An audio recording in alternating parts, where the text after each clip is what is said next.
Olá, pessoal! Hoje vamos gravar mais um episódio do Pode Contar, que é o nosso podcast para empreendedores. Eu sou Gisele Fernandes, contadora da Pérez e Fernandes, e o nosso convidado de hoje é o Charles Medina, que é diretor do Cicobi Fluminense. Tudo bem, Charles? Tudo bom, Gisele? Tudo bem a todos? Prazer imenso estar aqui hoje, participando do podcast. Prazer é nosso.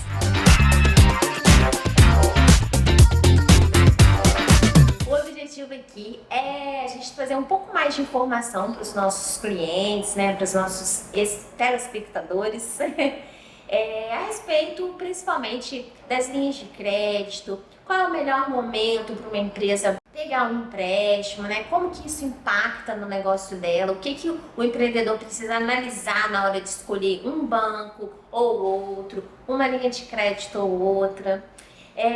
Nós temos muita especulação, né, a respeito principalmente das cooperativas de crédito.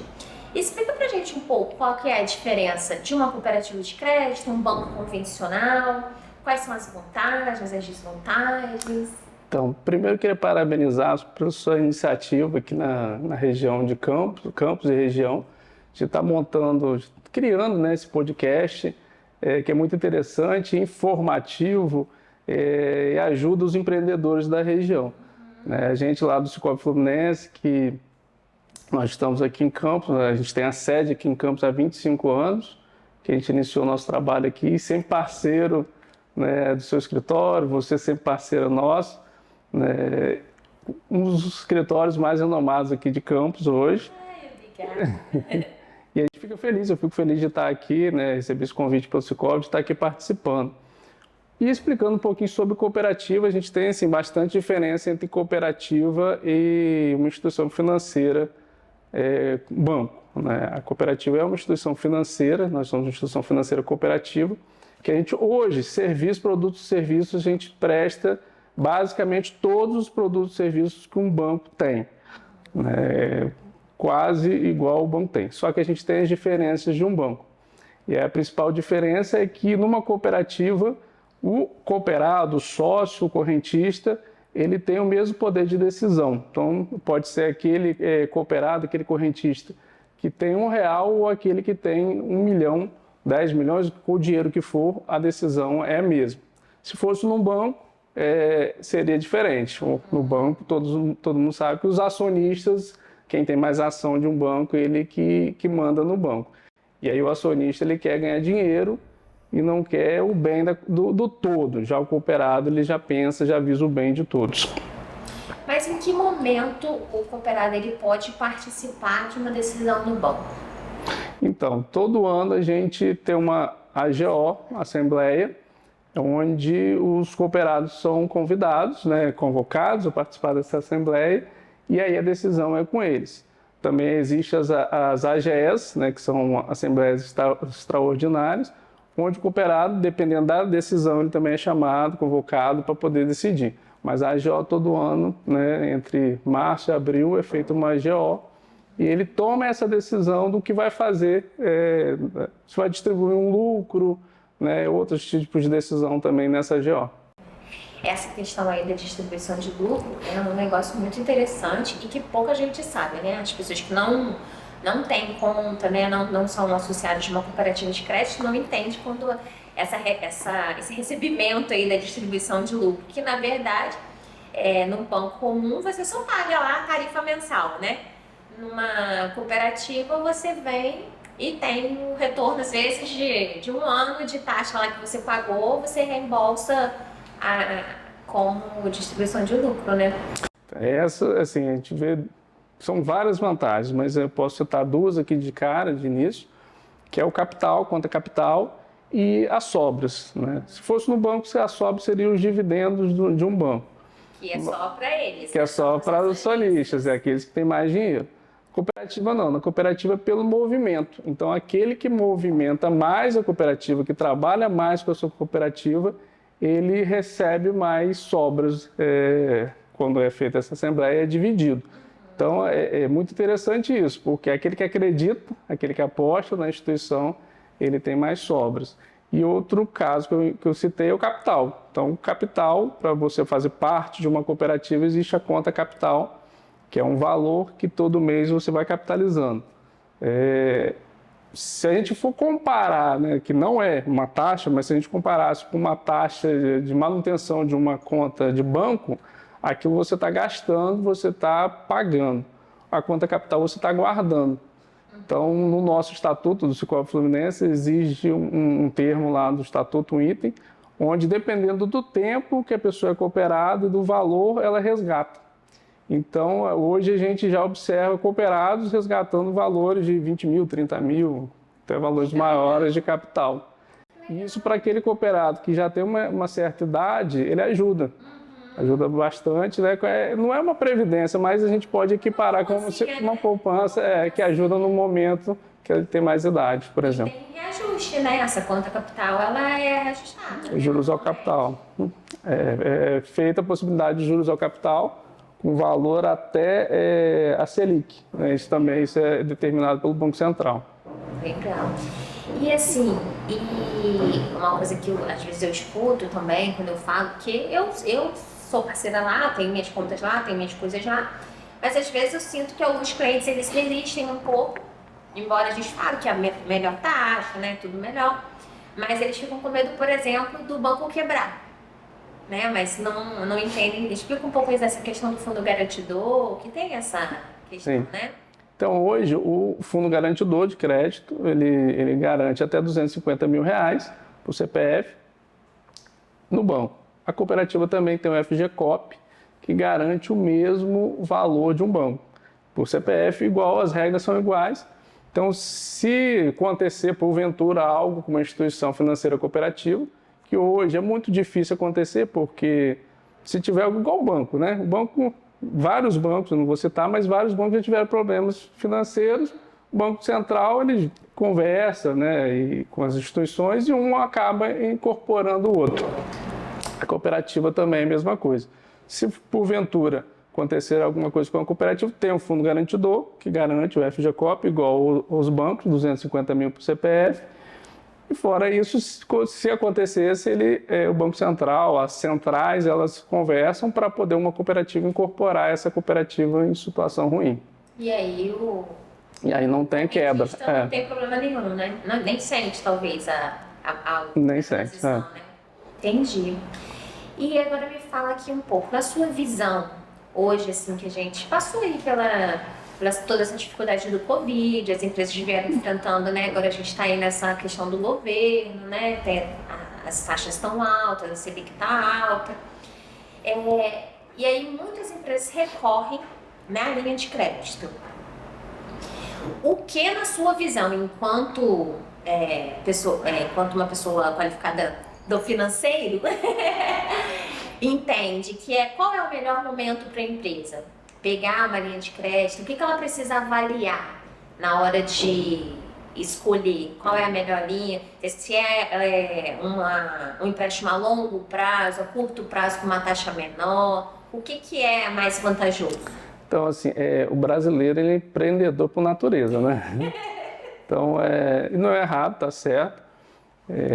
Para mim, né, deveria ter, na escola, desde a criancinha, deveria ter duas coisas, que é o empreendedorismo e a educação financeira, porque hoje a gente observa que as pessoa física, elas se endividam porque não têm a educação financeira, não aprendem como lidar com dinheiro, e também o brasileiro, a gente quer ser empreendedor, mas às vezes a gente não sabe como agir.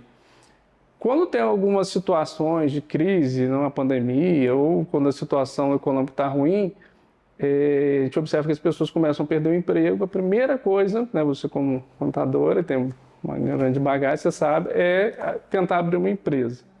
E aí que vem a situação, porque ela recebe um fundo de garantia, pega um valor, só que a gente sabe que dependendo do tipo da empresa, não é qualquer valor que vai segurar. Ou então a pessoa só faz a conta do início da empresa e não conta o restante. E aí ela cai em quê? Preciso de dinheiro, um capital de giro para mover minha empresa. E aí esse é o pior momento, porque dependendo, se a pessoa não tem esse tem empreendedorismo, mas não tem essa educação financeira de saber utilizar o recurso, ela vai buscar a pior linha, as piores linhas, né? Que o cartão de crédito e o cheque especial. E aí que ela se endivida e a empresa acaba com pouco tempo fechando, porque são linhas caras. Então, às vezes, ela recorre, se abre uma empresa, recorre a um cartão de crédito da empresa. Ou então de um parente. Que é pior ainda. Que é pior. Fica devendo para a sogra, minha sogra é gente boa, mas tem sogra aqui que não pode ficar devendo. Então, são taxas altas, bastante altas. O cartão de crédito, eu digo até que tem gente que fala que é uma arma, né? Ah, cartão de crédito é arma. Para mim não é, se souber usar. Né? Se a pessoa usar de forma correta, não é uma arma. Mas as pessoas geralmente usam de forma errada. E aí elas começam a endividar. O correto seria um planejamento, a pessoa fazer um planejamento dessa empresa, fazer os cálculos, fazer um plano de negócio, para poder buscar ali qual o capital de giro que eu preciso para sustentar. Quanto tempo, né? Em quanto tempo, né? Qual o payback que eu vou ter para poder ter retorno, né, e tal. E aí buscar uma linha de investimento. Então, o primeiro passo é ela saber o quanto que ela precisa de capital de giro, entrar com dinheiro próprio, se possível, maior parte. Se não tiver, buscar uma linha de investimento. E aí que vem o outro erro das empresas, que a gente observa muito. Tem empresário que ele pensa assim, poxa, eu quero pagar o menor juro possível. Então, lógico que no curto prazo são as menores taxas. Mas, assim, a empresa que está começando, ela não tem faturamento para poder pagar aquilo. Então, ela pega um empréstimo de curto prazo e aí ela não consegue pagar a parcela. E aí ela vai se embolando. Então, às vezes, é preferível a empresa pegar um empréstimo para o maior prazo possível, mesmo que a taxa, às vezes, fique um pouco mais alta. E depois, entrando dinheiro, entrando recurso, ela amortiza. É isso aí. Aí ela economiza. Isso aí. Aí ela economiza. Só que a gente observa o contrário. Quando algumas pessoas perguntam, a gente indica isso, né? Ah, mas vocês estão falando que é instituição financeira. Não. Porque é o melhor. A gente olha até, se a gente observar empresas grandes, elas jogam a dívida o máximo possível. Ninguém pega para pagar em curto prazo. Entendi, é isso mesmo. E me fala aqui uma coisa, e em relação ao investimento? O que você acha que hoje é a melhor opção de investimento? Então, hoje, assim, no mercado tem vários tipos, né, de investimento para todas as vontades, né, todos os desejos das pessoas. Então, assim, o Tesouro, por exemplo, lançou agora uma linha para estudante. Né? Esqueci o nome do título, mas a pessoa pode comprar um título para o filho fazer uma faculdade no futuro. Então, assim, é interessante. Tem um tesouro de previdência, a pessoa compra para poder aposentar. Então, são tipos de investimentos para esse tipo de pessoa que ela não quer curto prazo. Né? Aí, por exemplo, se a gente olha o Sicoob Fluminense, hoje a gente possui esse tipo de investimento do Tesouro. Quem tem conta lá pode investir no Tesouro, pode investir em fundo de investimento. A gente tem aí as linhas para as pessoas, às vezes, que são um pouco mais conservadoras. A poupança, né, que ela rende, hoje no investimento, ela rende menos.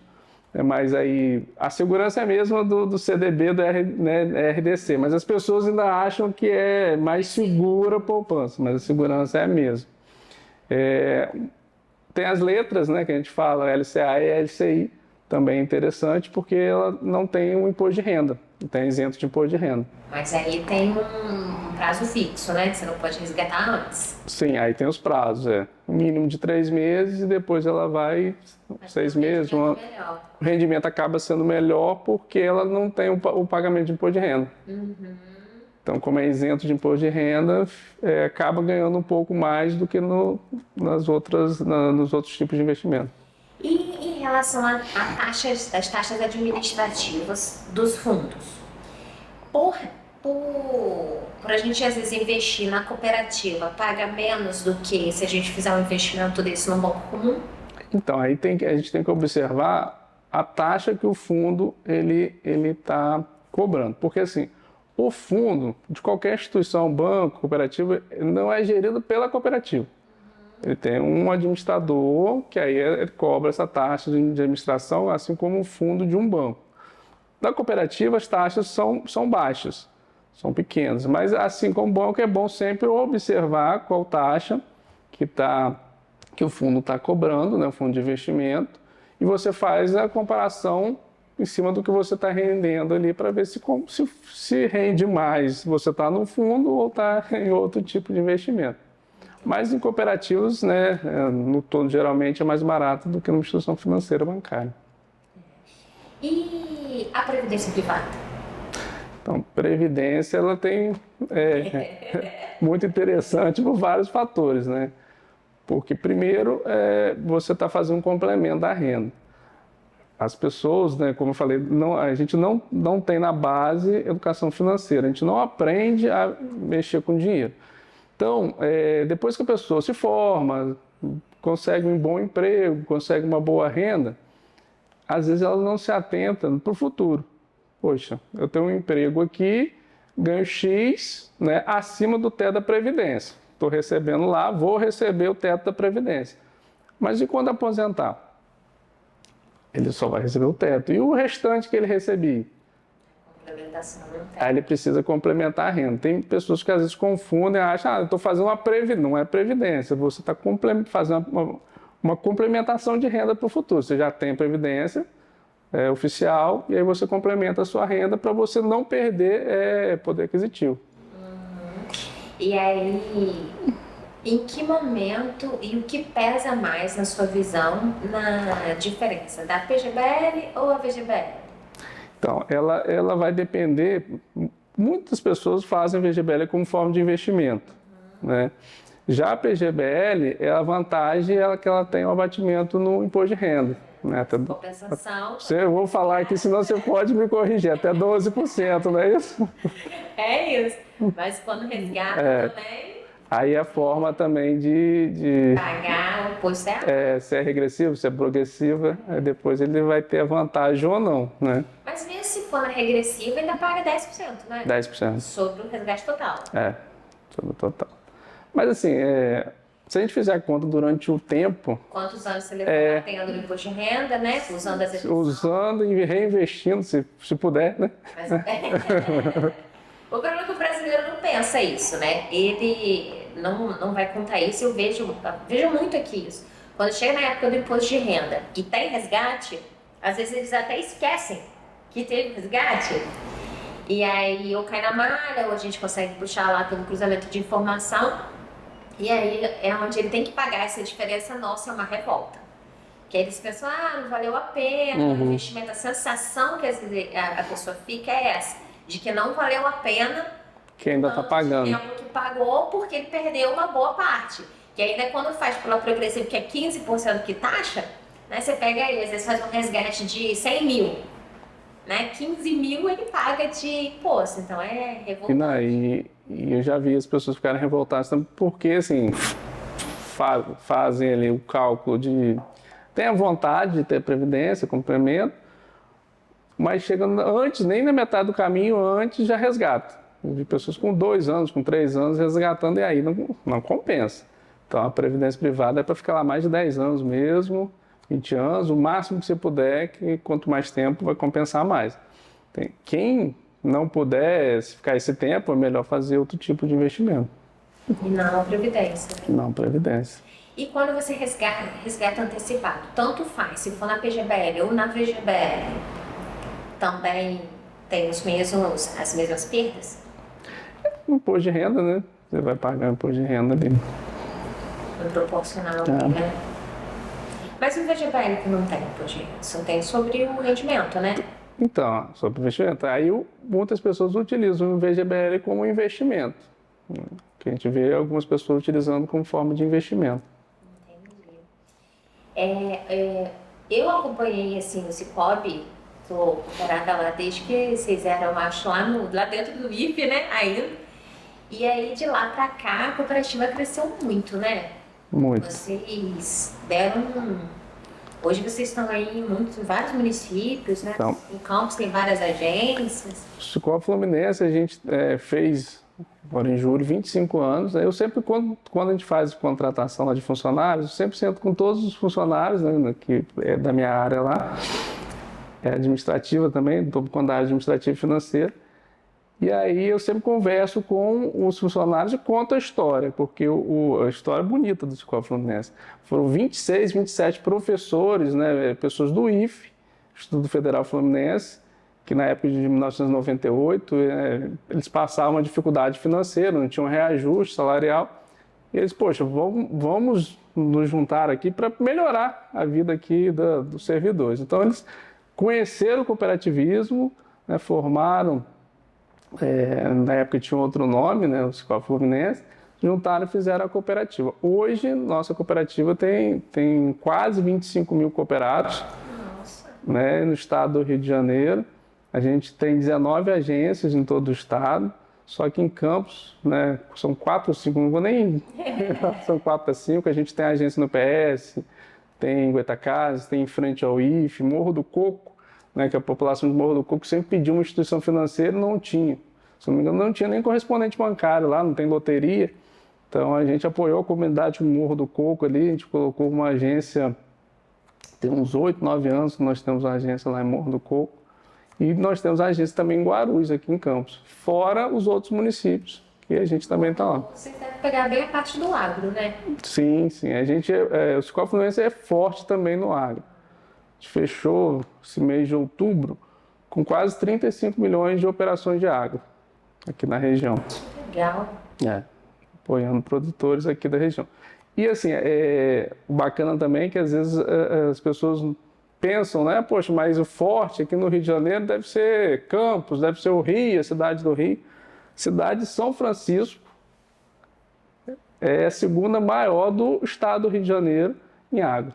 E no nosso caso é a mais forte no agro da cidade de São Francisco. Que legal. Mas lá também tem muito investimento na parte de plantação, né? Eles têm muito cuidado dessa parte do plantio, né? É mais isso ou é mais a parte rural? Não, é gado, né? Tem pecuária lá e abacaxi e mandioca. Eles são os fortes lá de São Francisco. E aí, então, se você pudesse hoje falar assim para um empreendedor que está iniciando o seu negócio, ou já iniciou o seu negócio, né? E aí é o que, pelo menos, acho que 50% começa dessa forma, como você falou mesmo, não faz o planejamento direito, né? Não tem assim uma expectativa, não entende que o negócio ele tem um prazo, né, de maturação. Então, até que o negócio comece a realmente render, ele primeiro precisa pagar os seus custos, né? Precisa ter o retorno do seu investimento, para daí você dizer que ele está, né, andando com as próprias pernas. Mas, infelizmente, às vezes porque não pode, outras vezes porque não tem esse conhecimento, não tem essa educação, não tem uma orientação, muitas vezes, correta lá no início, né? Às vezes muita gente despreza o MEI, mas o MEI é o melhor negócio para você iniciar, porque ele tá pequenininho, é a hora que você, se você começar a organizar ele direitinho, for dando para ele as instruções corretas e ele for ali crescendo, ele vai se tornar uma empresa sólida, né? Quando ele chega no momento da transformação, porque começa a vir a carga tributária, né? Que aí é mais alta, aí é o papo de gente grande, né? E muitas vezes eles não têm esse preparo. Então, aqui sempre que eu posso, eu oriento, se eu entendo que pode começar no meio, é melhor começar pelo meio, e aí vai se estruturando financeiramente, vamos aprendendo aí como funciona a regra do negócio, para daí depois dar esse outro passo. Agora, nesse caso aí, que a empresa já começou e tal, já se embolou, né? E aí precisa respirar. Qual é a melhor opção para ela hoje, assim? A opção de linha de crédito para ela injetar no negócio. Tem que sentar, parar e falar assim, empresário é resiliente, né? Empreendedores são resilientes, estão certos. A empresa ela não vai dar dinheiro, não vai funcionar, não vai crescer da noite para o dia. Então, o primeiro passo que eu vejo é ele sentar e fazer as contas. Separar ali, né? Você deve orientar o pessoal que trabalha com você aí, né, os seus clientes, é separar a empresa da pessoa física. Esse é o primeiro... Primeiro, básica, né? e o primeiro erro das pessoas que abrem a empresa. Porque a gente observa assim, a pessoa abre, alguns quando começam vendo o movimento, o crescimento, ele acha que aquele dinheiro é dele. Não é da empresa. Ele está trabalhando na empresa que é dele. Então tem uma diferença que as pessoas não separam. Isso precisa separar.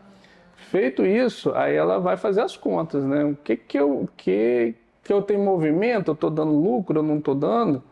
Às vezes ele está dando lucro, mas o sócio, o dono ali está retirando lucro, mais do que o lucro da empresa. Então ele precisa fazer essa conta. Se ele não estiver dando, é reformar. Vale a pena eu continuar ou não vale a pena? No segmento tem crescimento ou não tem?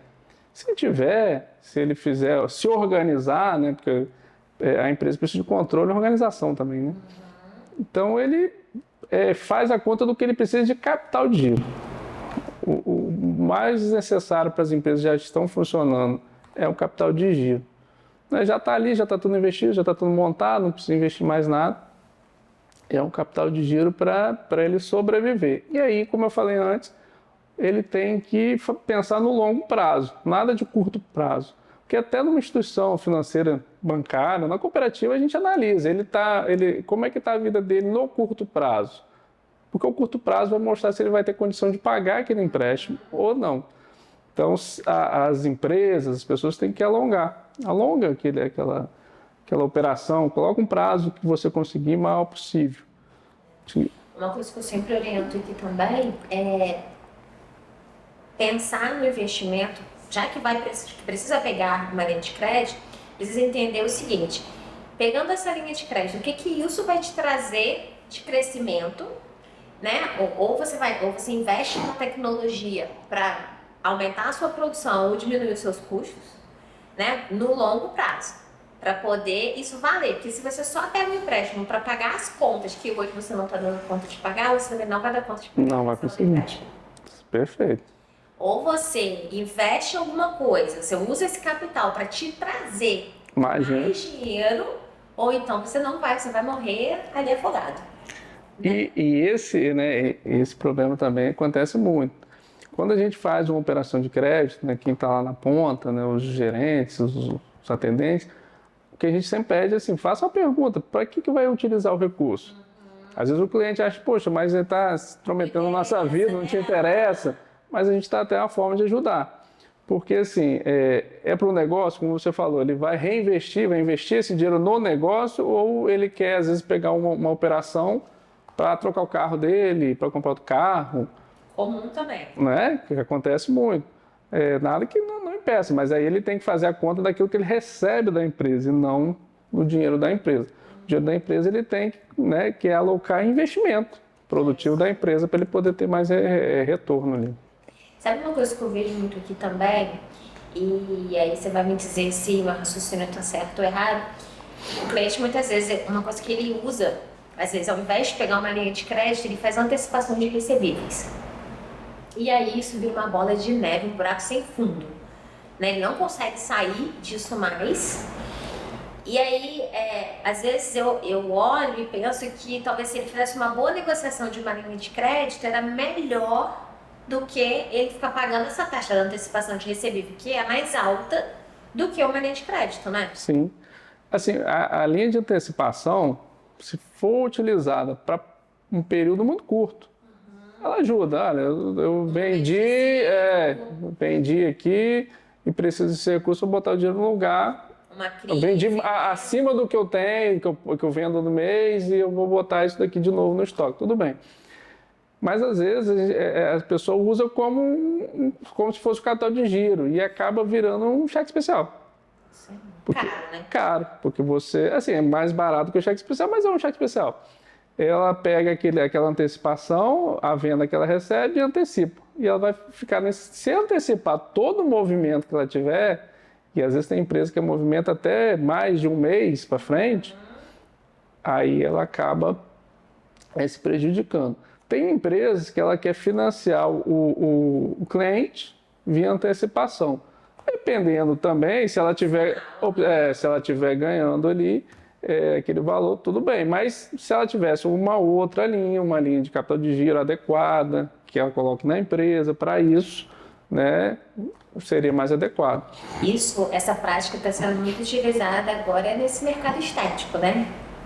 As clínicas têm feito muito isso, para poder financiar para o cliente, para ele poder ter um prazo mais alongado para pagar, e eles acabam fazendo dessa forma um pouco mais alto, mas é complicado, porque isso no fluxo de caixa, se não tiver uma controle, administração, né, e um controle muito bem feito desses números, a pessoa se perde. Se perde.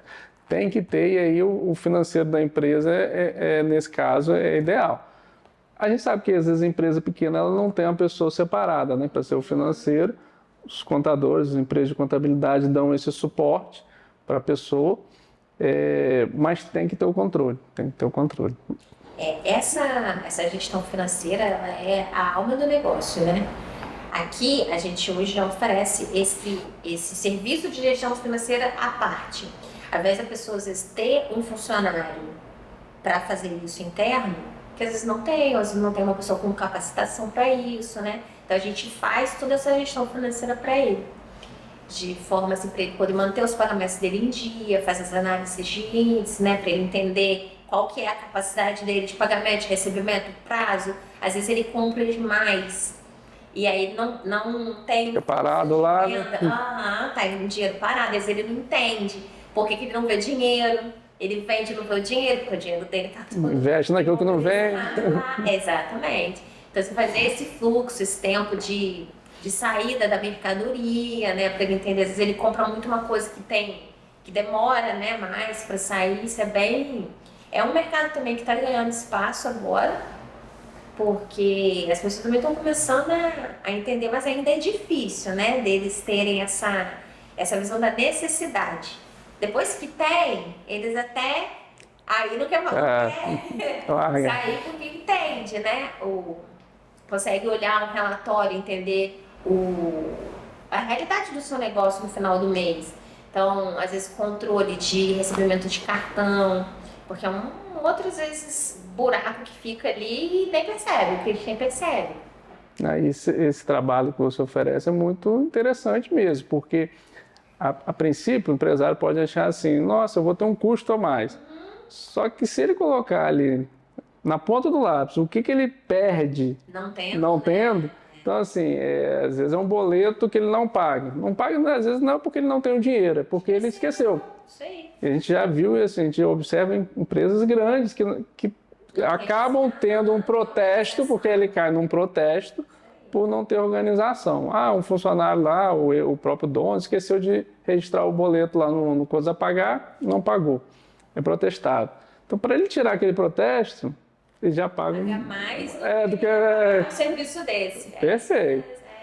E às vezes o que eu vejo aqui também, principalmente os pequenos, às vezes não quer dar toda a informação da empresa para o funcionário. Que aí também como deixa eu dizer, um contato assim, que o funcionário tem com uma realidade que às vezes não é muito interessante para ele ter, né? Então tem empresas que preferem terceirizar por isso, porque não querem que essa... Quer manter aquele sigilo, né? De não dar informação do que é dele. Sim. Isso muito nas pequenas, né? Acontece, a gente vê acontecer muito. Mas essa mentalidade aí do empreendedor, ele ter essa visão de que ele precisa ter esse controle da gestão financeira e que isso é realmente a alma do negócio dele, é muito, muito difícil, né? Muito. Porque não adianta assim, às vezes a pessoa é um bom vendedor, vendo muito bem, mas se ele não tiver uma parte financeira, um retaguarda, um gestor bom financeiro, ele fecha um negócio com um bom vendedor. A gente tem exemplos aí de bons vendedores, de lojas, né? Vou também falar o nome de eletrodomésticos, são bons vendedores, fecharam. Né? Então, assim, não sei o que houve ali, mas às vezes será que não foi uma gestão financeira que falhou, que precisava?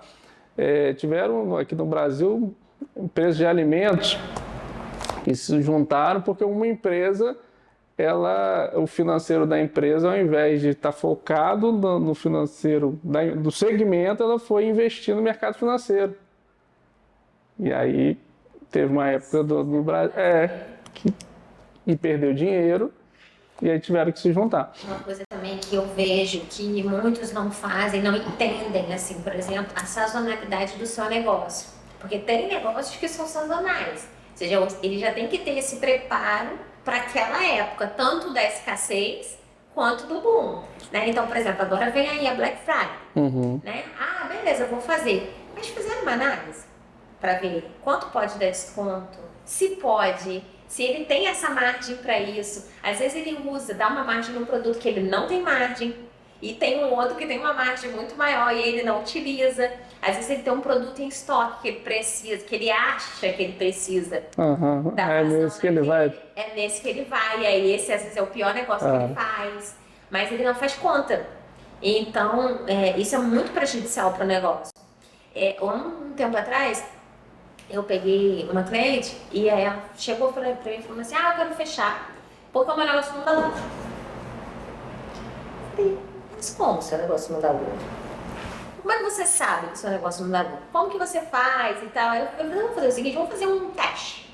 Vamos fazer aqui uma experiência de 2 meses. Eu tenho uma planilhazinha financeira e tal, que aí já dá um basicão para quem não tem nada, né? Eu falei, você vai preencher para mim todos os dias.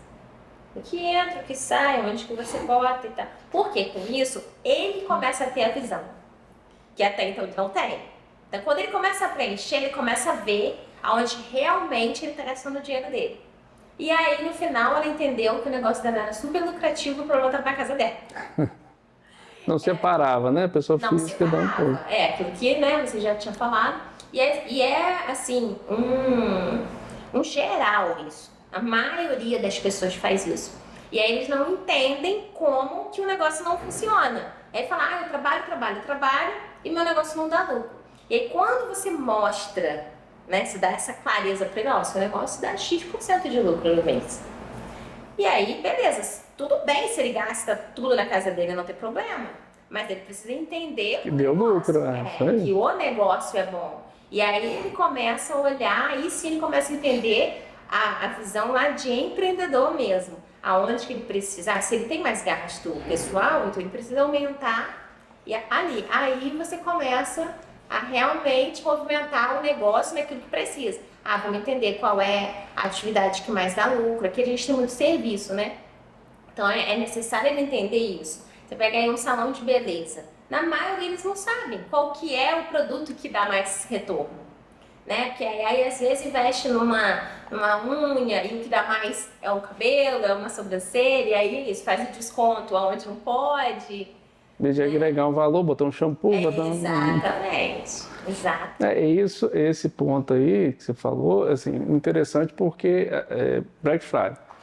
Às vezes as empresas fazem, dá o desconto daquele produto que ele já vive o ano todo dando desconto. Pega o recurso, abre uma loja. A tendência é ele abrir naquela que tem menos investimento para poder abrir. Só que são as que têm a menor margem. E aí, para ele poder ter cliente, porque ele não tem poder de barganha para comprar do fornecedor. Para poder ter cliente, ele queima preço. E aí, quando vem uma situação dessa, queima mais preço, ele não vai ver lucro. Não aguenta. E aí não aguenta. Aí no fluxo do tempo, né, o caixa não aguenta, ele quebra. Não, quebra. E ele perde o dinheiro que ele tinha e vai embora. Sim. Então, esse trabalho que você falou do planejamento financeiro, das finanças, é ideal. A empresa tem que ter. É o ideal. E assim, você ter um parceiro para isso, uma contabilidade parceira, um banco parceiro, isso é muito importante. Porque, às vezes, na dificuldade, né, é onde você vê. É como eu te falei, assim, pra gente que tem um escritório, né, existem muitas ofertas, né, principalmente esses bancos digitais, os bancos grandes, querem oferecer mundos e fundos. E aí eu sempre falo que eu não troco muito por isso, porque eu sei da parceria, eu sei que na hora ali da minha dificuldade é onde eu consigo resolver minha vida com mais facilidade, né?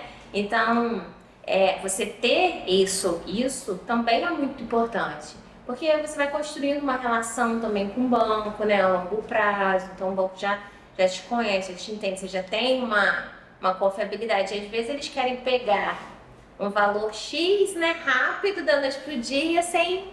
Embora hoje tem muitas formas de análise, né? Os bancos já têm, fazem toda essa... E assim, a cooperativa, como você falou, a gente não quer ser o banco da pessoa, a gente quer ser o consultor.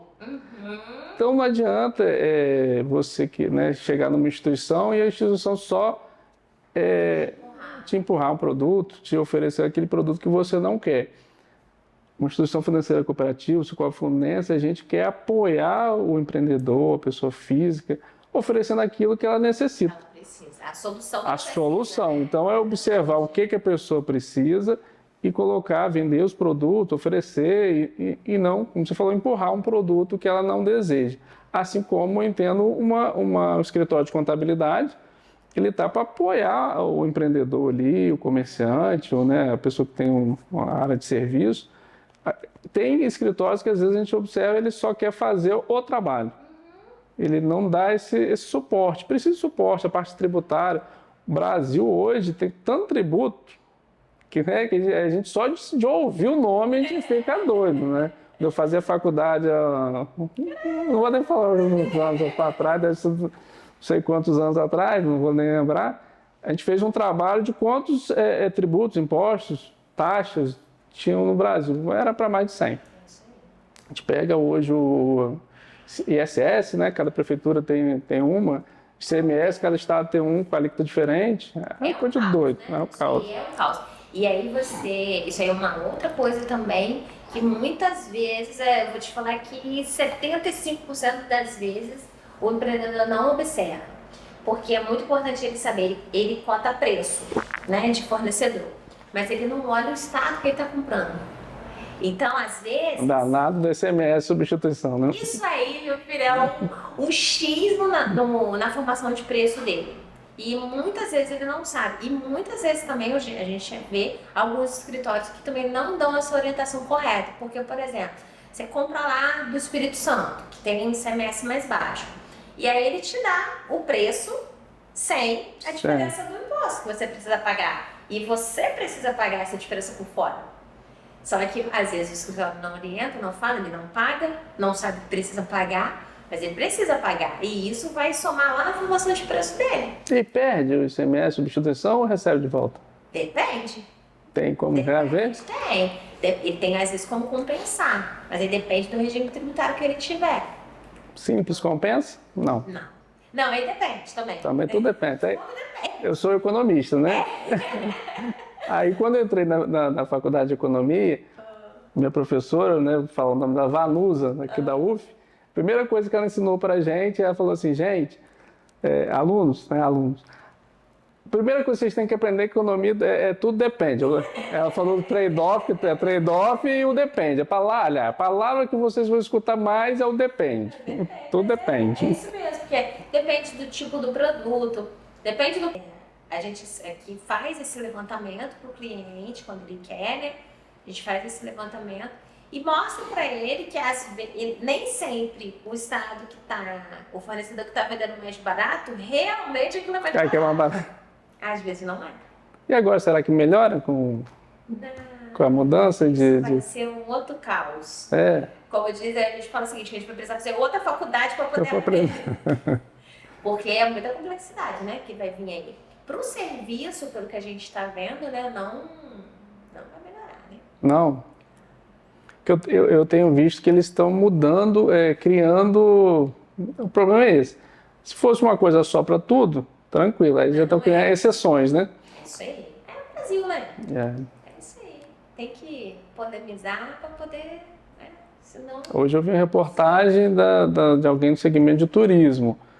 Aí já pedindo para ver se diminui mais um pouquinho a alíquota do turismo. Aí o repórter falou, mas poxa, por isso que a alíquota está subindo lá. Todo mundo quer exceção. É isso aí. É surreal, né? Infelizmente a gente vive uma politicagem muito grande, né? Então, e essa tributação até 2027 ainda vai... Ainda vai, né? Vai mudar. Mas eu acho que se pudesse fazer um imposto só... Seria menos complexo. O problema são as exceções. É que tudo tem exceção, né? Você vê, é um absurdo a forma como é hoje o ICMS no Brasil. Pra gente, é um negócio de louco. Se você tem um cliente que ele compra de vários lugares e vende para vários lugares, você tem que entender cada como local. funciona isso aí, a sistemática de cada lugar. E Se tem esse, protocolo, se não tem, se tem que pagar de falso, não tem. Tá doido. esse MS substituição, para entender, assim, eu já deixei de mão para entender. É muito difícil. É um caos, e tem segmentos, né, que tem muito, né? Você pega aí, por exemplo, a área veterinária, tem muito, restaurante, farmácia.